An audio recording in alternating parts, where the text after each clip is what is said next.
Caleb Williams had himself quite the weekend in Chicago, and honestly, if you're a Bears fan, there's every reason to be excited right now. There's one thing in particular that happened that really caught the attention of the fan base and might just signal a shift in energy we haven't felt in years. Plus, there's this lingering question: is the Bears-Packers rivalry finally back on for real? Let's dive into everything that went down and why this matters more than some people think. So here's the deal. Caleb Williams showed up at Summer Smash in Chicago. And if you somehow missed the clip that went viral on social media, let me paint the picture for you. Surrounded by fans, right there in the heart of the city, Caleb jumped in on one of the most iconic chants Bears fans can throw at Green Bay. Yeah, you know the one I'm talking about, the F Green Bay chant that echoes through every corner of the city whenever the Packers come up in conversation. There was no hesitation from him, no holding back. He was right there with the people, fully embracing the rivalry. And standing nearby was Mattis Buzzles, Chicago native and current Bulls player, adding even more of that hometown vibe to the whole thing. Now, of course, this being the internet, it didn't take long for critics to start popping up with their usual takes. Some folks out there were quick to jump on the "he should be studying the playbook" narrative, questioning why Caleb wasn't somewhere locked in a film room breaking down coverages. But let's just be real for a second. This is the NFL off-season. This is the 6-week window before training camp where players across the league step back a bit, recharge, and take care of themselves both mentally and physically. That doesn't mean they're slacking off. It doesn't mean they aren't putting in the work. It just means they're human. They're allowed to breathe a little before the grind starts up again.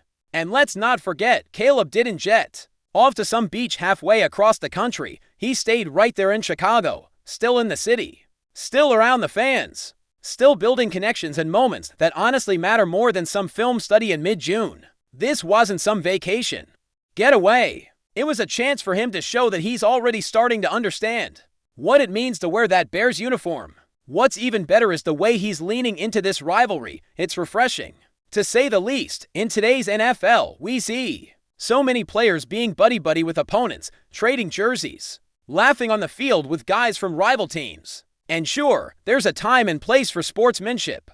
But when it comes to a rivalry as storied and emotionally charged as Bears versus Packers, sometimes you just want your quarterback to fully embrace that edge. Caleb seems to get that. Let's not forget the reaction from earlier this offseason when Caleb caught flack for not engaging with C.J. Stroud after a game. People tried to spin it like he was being cold or disrespectful, but honestly, that moment told me everything I needed to know. He doesn't feel the need to be best friends with every quarterback in the league, especially when that quarterback plays for a rival. You don't have to hate the guy personally, but on the field and during rivalry moments, yeah, bring the fire, bring the edge. Bears fans have been craving that kind of attitude for years. This weekend's chant at Summer Smash was just the latest example of Caleb embracing that mindset. And let's be clear, this isn't just about talking trash for the sake of attention. It's about understanding the weight of the rivalry. It's about knowing that every true Bears fan wants every single player on that roster to despise. Losing to the Packers, there's history behind this. There's pain. There's frustration from years of being on the wrong side of this matchup. If you're a Bears fan, you've lived through the endless string of Aaron Rodgers' dominance. You've watched as season after season, Chicago struggled to keep pace with Green Bay, and after a while, it starts to wear on the fan base. It becomes personal. And when your new franchise quarterback stands in the middle of a crowd, embracing that same level of disdain, it connects on a level that goes beyond football. And listen, this isn't just about Caleb. Let's talk about that head coach situation for a second. Because rewind back to when Matt Eberflus was spotted courtside with Matt LaFleur at a Marquette basketball game during the offseason. That did not sit right with a lot of Bears fans. Sure, you can say it was harmless, coaches being friendly during the offseason, catching a college game together, but for fans who bleed navy and orange, that visual left a bitter taste. The Bears head coach sitting next to the Packers head coach, laughing it up at a basketball game. Not exactly the image you want burned into your mind when you're still stewing over another loss to Green Bay. Contrast that with Caleb's weekend. One guy sitting courtside with the enemy, the others out here leading a chant that every Bears fan dreams of screaming in Lambeau Field one day.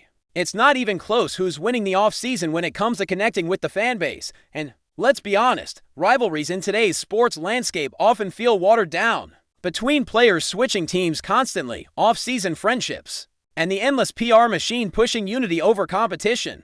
It's rare to find moments that feel genuinely heated anymore. But Caleb's attitude, it's bringing a little bit of that old school fire back. The type of energy that makes you circle those Packers games on the calendar the second the schedule drops. And here's another layer to all of this. Context matters. Caleb didn't just randomly start chanting anti-Packer stuff for no reason. This all comes on the heels of what happened back in Week 18 last season, when the Bears went up to Lambeau Field and snapped that brutal losing streak. What? Was it 11 straight losses? Something like that. It had been almost a decade since Chicago walked out of Lambeau with a win. And when Cairo Santos nailed that game-winning field goal, the reaction from the players said it all. That victory mattered. It meant something bigger than just one game in the standings.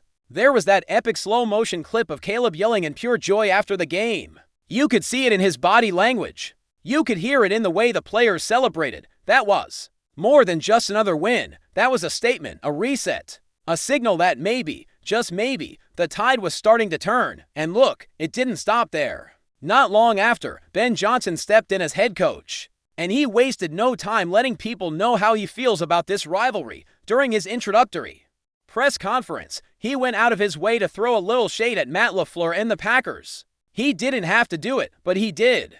Said he wanted to stay in the division, called it the toughest in football, and casually mentioned how much he enjoyed beating LaFleur twice a year when he was with Detroit. That's not the kind of thing you say by accident. That was deliberate. That was calculated. That was a head coach sending a message, not just to his players, but to the entire fan base. And LaFleur's reaction later on, yeah, you could tell it caught him off guard. The way he stumbled through his response when reporters asked about it was all the proof you needed. That the comment landed exactly where Ben Johnson wanted it to land. Fast forward to Caleb's appearance at Fanatics Fest, and the theme continued. When asked about his worst fan experience, without hesitation, he said Green Bay. Then added that infamous line, "They suck," and he didn't stop there. He brought up the post-game scene after that Week 18 win, talking about how he and teammates tried to do the Lambeau leap near Bears fans, only to get pelted with trash and drinks by angry Packers fans. He even threw in a casual reminder that he's 1-0 at Lambeau Field. Not a big deal, right? Just subtly flexing on the fact that he's already done something most Bears quarterbacks haven't managed in years. And yeah, this is all fun and games in the offseason. None of it means much if the Bears don't show up when it counts this season. If they go out and lay an egg against the Packers in both matchups, all these chants and sound bites won't mean a thing. But it's about mindset. It's about attitude. It's about setting the tone for what this era of Bears football is going to be about. There's no doubt the goals for this team are bigger than just beating Green Bay. Everyone knows the real mission is making the playoffs, competing for the division, winning playoff games, and chasing that elusive Lombardi trophy. But you've got to start somewhere, and for Bears fans, the first step on that ladder is simple. Beat the Packers. Sweep the division. Establish dominance where it matters most. That's why what Caleb's doing right now matters. It shows he's bought in. It shows he understands the weight of this rivalry. It shows he's willing to lean into the mentality that has defined some of the greatest Bears players in history. The goal is bigger than one game. Sure, but that one game, that one opponent, that still means everything in Chicago. So when you see your quarterback out there, surrounded by fans, chanting at the top of his lungs, letting Green Bay know exactly how he feels, yeah, that's something to get fired up about. That's the kind of energy that makes you believe maybe, just maybe, the rivalry is finally back where it belongs. And with Week 14 and Week 16 already marked on the calendar, the countdown to those matchups has officially begun. Before we continue, don't forget to subscribe to our channel and give this video a like. Your support helps us keep bringing you the latest updates on our Chicago Bears. And don't be shy, drop your thoughts on the news in the comments below. Whispers are swirling through Hollis Hall, suggesting a seismic shift within the Chicago Bears locker room. Unconfirmed reports indicate that head coach Ben Johnson, fresh off a controversial decision that has yet to be fully elucidated, has allegedly taken drastic action, expelling cornerback KYLER Gordon from the team. The news, if true, would send shockwaves through the NFL, marking an incredibly abrupt end to Gordon's tenure with the Bears, and raising serious questions about the internal dynamics of Johnson's nascent coaching reign. Sources close to the situation, speaking on condition of anonymity, Hint at a heated confrontation following a controversial attitude from Johnson. Though details remain frustratingly vague, this supposed incident, whatever its nature, appears to have escalated rapidly, culminating in Gordon's alleged dismissal. The abruptness of such a move, especially concerning a player of Gordon's caliber and potential, has left many within the organization bewildered and has ignited a firestorm of speculation. Among fans and media alike, the unverified reports paint a picture of a coach asserting his authority in a decisive, almost ruthless manner. While such actions can sometimes galvanize a team, they can also alienate players and create an atmosphere of instability. If Gordon has indeed been shown the door, it would be a bold and potentially risky statement from Johnson, signaling a zero-tolerance policy for insubordination or perceived behavioral issues. The coming days are sure to be filled with intense scrutiny, as the NFL world awaits official confirmation or denial from the Bears organization regarding these explosive rumors. That's it for this update. If you enjoyed the video and want to stay updated with exclusive news about our Chicago Bears, be sure to subscribe to our channel and hit that like button. We can't wait to hear your thoughts in the comments. See you in the next video.